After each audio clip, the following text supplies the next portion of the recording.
نحمده ونصلي على رسوله الكريم اما بعد اعوذ باللہ من الشیطان الرجیم بسم اللہ الرحمن الرحیم۔ محترم سامعین، اکثر ہم مایوس ہو جاتے ہیں۔ اللہ تعالیٰ کو شاید ہم نے اپنے والدین کی طرح قیاس کر لیا ہے یا اپنے بڑوں کی طرح کہ کچھ کام والدین کے بس میں ہوتے ہیں اور کچھ کام والدین کے بس میں نہیں ہوتے۔ اللہ تعالیٰ کے بس میں ہمارے ہر کام ہے۔ والدین پر قیاس کر کے یا اپنے بڑوں پر قیاس کر کے خود کو مایوسی کا شکار نہ کریں۔ اللہ تعالیٰ ہر چیز پر قادر ہے۔ قرآن کی آیت ہم اکثر پڑھتے ہیں، اللہ تعالیٰ کی رحمت سے مایوس نہ ہوں، لا تقنطوا من رحمت اللہ۔ مایوسی کفر ہے۔ اگر مایوس ہونا کفر ہے تو پھر امید ایمان کا نام ہے، پھر امید کلمے کا نام ہے، امید اقرار کا نام ہے۔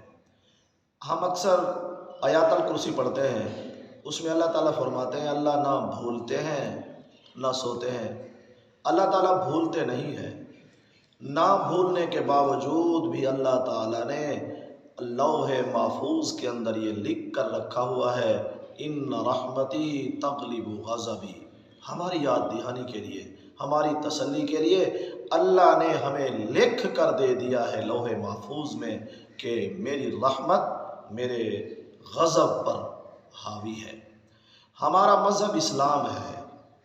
اسلام میں زندگی ہی نہیں بلکہ اسلام تو مرنے کے بعد بھی ہمیں زندگی فراہم کرتا ہے۔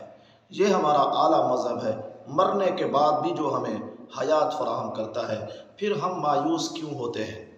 اکثر ہم سوچتے ہیں کہ شاید کل مجھے میری نوکری نہ چلی جائے، کل میرے اوپر کوئی آفت نہ آ جائے، کل میرے اوپر کوئی پریشانی نہ آئے۔ اپنے کل کو سوچ کر ہم اپنے آج کو ویران کر دیتے ہیں۔ کل کو سوچ کر، کل شاید جو ہم سوچ رہے ہیں وہ پریشانی نہ بھی آئے، لیکن ہم کل کو سوچ کر ہم اپنے آج کی خوشی کو برباد نہ کریں۔ اللہ تعالیٰ ہمیں مایوسیوں سے محفوظ فرمائے۔